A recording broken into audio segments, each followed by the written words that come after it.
अक्षय कुमार ने पृथ्वीराज की ध्वजा सबसे पहले वाराणसी ले गए। वाराणसी में गंगा हमारे इतिहास की साक्षी है। वाराणसी हमारी सभ्यता, संस्कृति और आध्यात्मिकता का केंद्र है। वहाँ से ये यात्रा प्रारंभ हुई पृथ्वीराज की ध्वजा लेकर। वहाँ माँ गंगा से आशीर्वाद लिया, गंगा का जल लिया और भगवान सोमनाथ को समर्पित करने के लिए श्री अक्षय कुमार, मानुषी और मैं यशराज फिल्म्स की ओर से यहाँ पर आए हैं। आज हमने भगवान सोमनाथ के चरणों में पृथ्वीराज की ध्वजा रखी और इसी के साथ भगवान सोमनाथ के मंदिर पर नया ध्वजारोहण किया। इसी के साथ टीम पृथ्वीराज के दल ने भगवान को स्वर्ण कलश भेंट किया और इसके अतिरिक्त तमाम जो सामग्रियां जो पूजा में इस्तेमाल हुई, भगवान को प्रिय दूध, चरणामृत, सारी वस्तुएं श्री अक्षय कुमार के द्वारा दी गई थी दान के तौर पर। उनकी भक्ति का ये समर्पण था। तो मेरी बात समाप्त हुई। अब आप जो प्रश्न चाहें वो श्री अक्षय कुमार से कर सकते हैं। अक्षय कुमार जी भगवान सोमनाथ दादा के चरणों में आए, क्या बताएंगे? हम कौन होते हैं बताने के लिए? जो भी होंगे वही बताएंगे। हम तो सिर्फ चरण पे आए हैं और मैं पहली बार यहाँ आया हूँ। मुझे तो बस यही देखा, मैं जब सामने था, शिवलिंग के सामने था, तो मतलब इतना तेज़ है वहाँ कि पूछो मत। आदमी वहाँ का वहाँ खड़ा रह जाता है, वहीं का वहीं देखते रह जाता है। मतलब मैंने आज साक्षात पूरा इतना बड़ा तेज़ देखा है।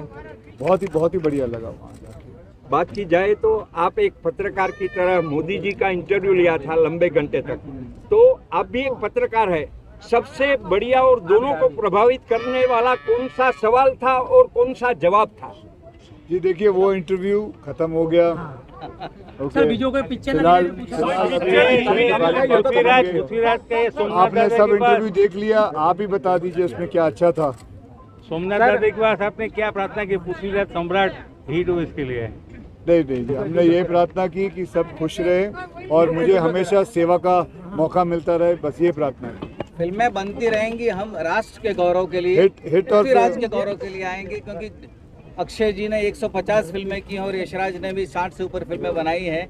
इसलिए यशराज फिल्म्स और श्री अक्षय कुमार दोनों हिट और फ्लॉप। पृथ्वीराज बनाने में आपको कितना आनंद आया? हाँ जी, ये सेट जो पृथ्वीराज का है, अद्भुत सेट है सब, और आपको कितना आनंद आया काम करने का? आनंद मुझे हमारे जो डायरेक्टर हैं डॉक्टर चंद्रप्रकाश द्विवेदी, उनके साथ काम करके आया और इतनी बड़ी भूमिका निभाने का मौका मिला।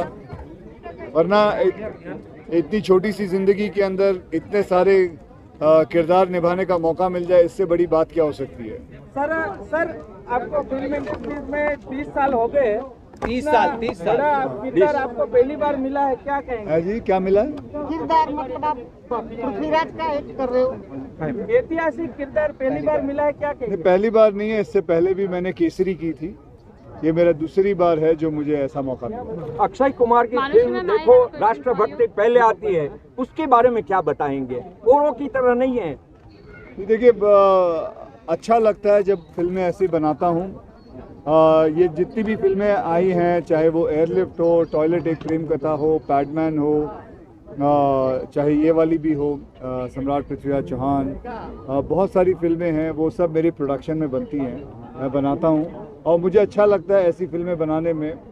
भले इसका बिजनेस इतना बड़ा नहीं होता, चाहूँ तो कमर्शियल सिनेमा करके और बहुत पैसे कमा सकता हूँ, लेकिन इसमें दिल को संतुष्टि मिलती है, आत्मा को संतुष्टि मिलती है, तो इसलिए करते हैं।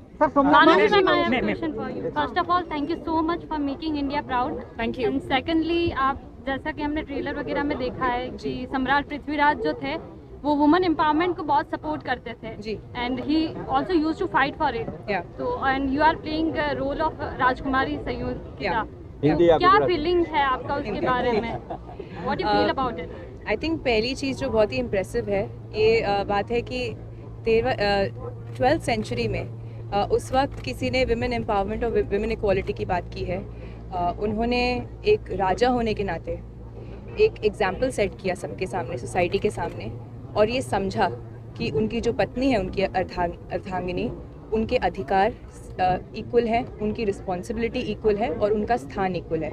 और ये एक बहुत ही बड़ा एग्जाम्पल था। और उन्होंने अपनी प्रजा में जितनी भी औरतें हैं उनको भी अपनी जितनी भी शिकायतें हैं वो दरबार तक लाने का अधिकार दिया। तो आई थिंक एक राजा होने के नाते बहुत बड़ा एग्जाम्पल है आज भी, मैसेज जाता है एंड बहुत बड़ा मैसेज है। तो आई थिंक इसी तरह से आज भी we talk about women empowerment, पर 12th सेंचुरी में उन्होंने इतनी बड़ी बात कही, तो दैट इज़ कमेंडेबल, एंड वो हमने मूवी में भी दिखाया है। मैं दो बातें कह देना चाहूँगा। एक भगवान सोमनाथ ट्रस्ट की ओर से कि आज के दिन से भगवान सोमनाथ ट्रस्ट ने एक नई परंपरा का प्रारंभ किया है।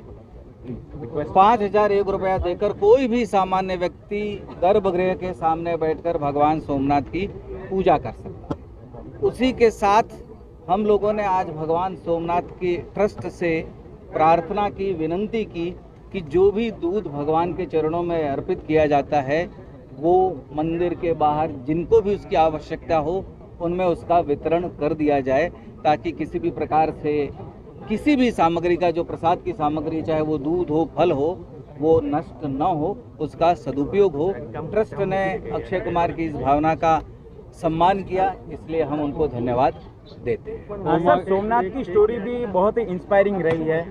विधर्मियों द्वारा जो आक्रमण किए गए और बाद में धर्म परिवर्तन, बाद में जो सोमनाथ है फिर भी उन सब सिचुएशन से सरवाइव करके आज हमारे सामने इतने दैवीद्यमान है। सोमनाथ में हमीर जी गोहिल है, इनकी भी एक इंस्पायरिंग स्टोरी है। समाधि। हाँ, तो आप उनके ऊपर कोई मूवी बनाने या कोई सीरीज बनाने का प्लान रखते हैं सर? ऐसी बहुत सारी चीजें हैं जो आप जैसे देख रहे हैं कि हम लोग के आने का कारण भी यही था कि 2014 के बाद भारत में एक पुनरुत्थान का युग शुरू हुआ है, और उसी पुनरुत्थान के युग के पुनरुत्थान के समय हम सब ने ये तय किया कि क्यों नहीं हम अपने राष्ट्रीय नायकों का गौरव मनाते और क्यों नहीं देश को बताते। उस क्रम में हम लोग वाराणसी से होते हुए सोमनाथ आए, ताकि लोगों को इतिहास पता चले। सोमनाथ आए तो लोगों को पता चलेगा कि कितनी बार विदेशी हमलावरों ने सोमनाथ के मंदिर को ध्वस्त करने की कोशिश की, लेकिन कहानी ये बड़ी नहीं है। कहानी ये बड़ी है कि उसके बाद भी भारत ने जितनी बार तोड़ा गया भगवान सोमनाथ का मंदिर, उतनी बार इस मंदिर को फिर से खड़ा किया। और 1947 में कन्हैयालाल माणिकलाल मुंशी, सरदार पटेल, मेनन साहब, इन सब के प्रयत्नों से मंदिर फिर से बना। ये भारत का संकल्प है कि हम किसी भी चुनौती से लड़ने के लिए, किसी भी आतंक से लड़ने के लिए तैयार हैं। अक्षय जी, आपकी ओर से हमको बहुत जल्दी आपको आने वाले 2-3 सालों में इस पर कंटेंट। अक्षय जी, आपने सोमनाथ मंदिर के ट्रस्ट को क्या सुझाव दिया दूध, फल वगैरह के बारे में? ओ माय गॉड के ऊपर आपने तो पिक्चर बनाया था, उसके ऊपर से चलो थैंक यू गाइस।